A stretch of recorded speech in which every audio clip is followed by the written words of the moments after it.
Assalamualaikum warahmatullahi wabarakatuh. Selamat pagi semuanya.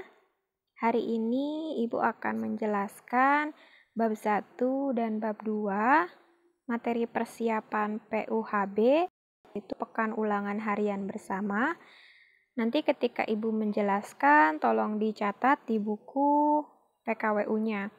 Oke, untuk bab pertama yaitu tentang wirausaha kerajinan dengan inspirasi budaya non-benda.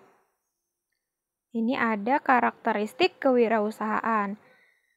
Wirausaha menurut asal kata terdiri atas wira dan usaha. Wira berarti pejuang, pahlawan, manusia unggul, teladan, berbudi luhur, gagah, berani, dan berwatak agung. Sedangkan usaha berarti perbuatan amal, bekerja, berbuat sesuatu.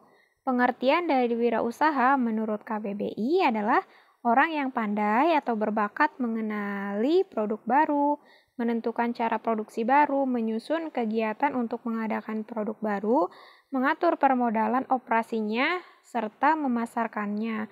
Kemudian, sifat-sifat seorang wirausahawan yang pertama, percaya diri. Yang kedua, berorientasikan tugas dan hasil. Ketiga, berani mengambil risiko. Keempat, kepemimpinan. Kelima, keorisinalitas atau keasliannya. Dan yang terakhir, berorientasi ke masa depan. Untuk faktor penyebab keberhasilan dan kegagalan berwirausaha, kalian bisa baca sendiri. Kemudian, perencanaan usaha kerajinan dengan inspirasi budaya non-benda. Contoh dari kerajinan non-benda yaitu yang pertama burung rangkong, gambar yang sebelah kiri, dan tari burung enggang yang sebelah kanan. Kemudian ada hiasan kulkas dengan inspirasi tari burung enggang. Dan ada kegiatan khas daerah membajak sawah dan miniatur bermaterial logam. Kemudian untuk budaya tradisional dibagi dua, ada budaya non-benda, yaitu diantaranya kalian bisa baca sendiri, kemudian artefak atau objek budaya. Sumber daya, material teknik, dan ide kerajinan dengan inspirasi budaya non-benda. Untuk sumber daya yang dikelola dalam sebuah wirausaha, itu ada 6, atau yang sering kita kenal yaitu 6M, yakni men manusia, money uang, material bahan, mesin peralatan, metode cara kerja, dan market pasar. Ini kalian harus hafalkan. Kemudian, perancangan dan produksi kerajinan dengan inspirasi budaya non-benda. Itu yang pertama, kalian harus pencarian ide produk. Kemudian yang kedua, membuat gambar atau sketsa. Yang ketiga, pilih ide terbaik. Keempat, prototyping atau membuat studi model. Dan yang kelima, perencanaan produksi. Produksi kerajinan dengan inspirasi budaya non-benda, ini daya dukung yang dimiliki oleh daerah setempat ada 3. Yang pertama yaitu bahan baku, kedua teknik produksi, dan yang ketiga yaitu sumber daya manusianya.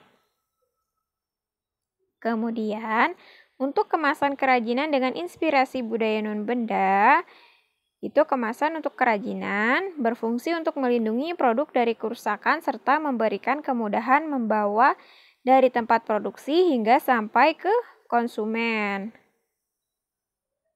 Ini contoh dari kemasannya, bisa kalian lihat sendiri. Kemudian perhitungan biaya produksi, contoh perhitungan biaya produksi bisa kalian baca sendiri. Pemasaran langsung kerajinan dengan inspirasi budaya non-benda.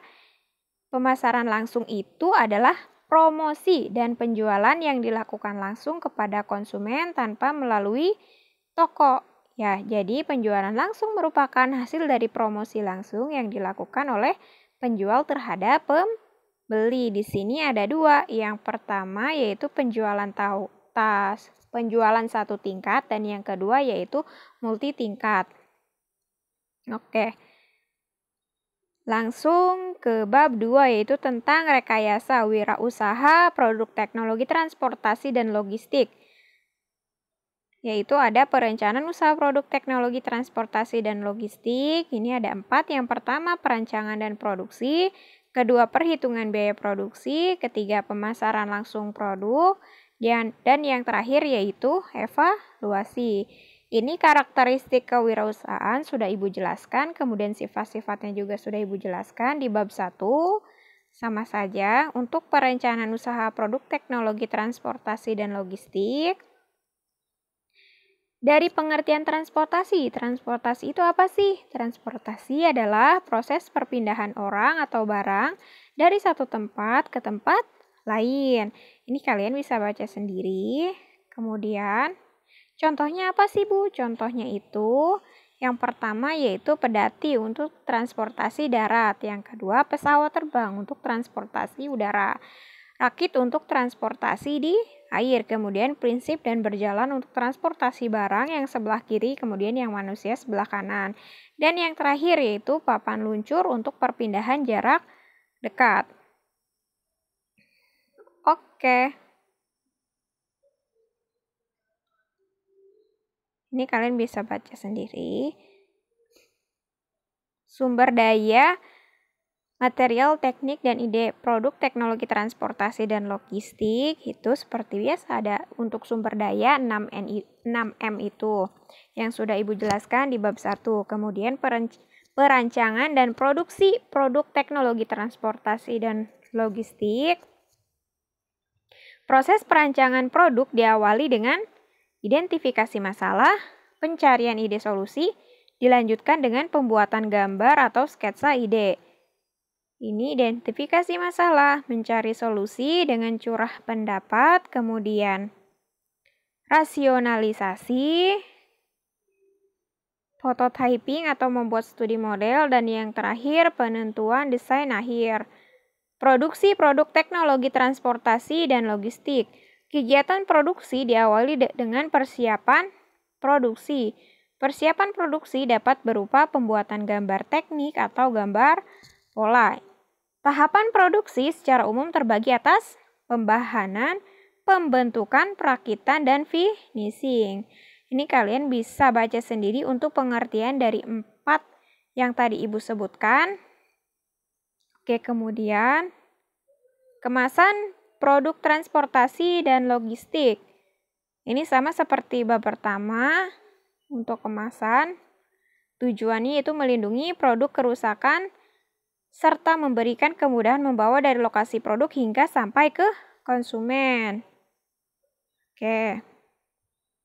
Perhitungan biaya produksi, pemasaran langsung produk teknologi transportasi dan logistik sama seperti bab pertama, yaitu ada penjualan satu tingkat dan penjualan multi tingkat. Oke. Bab 1 dan bab 2 tadi sudah Ibu jelaskan untuk materi persiapan PUHB nanti. Tolong dicatat atau dirangkum apa yang Ibu sampaikan tadi. Oke, sekian. Dan terima kasih, mudah-mudahan dapat dimengerti. Wassalamualaikum warahmatullahi wabarakatuh.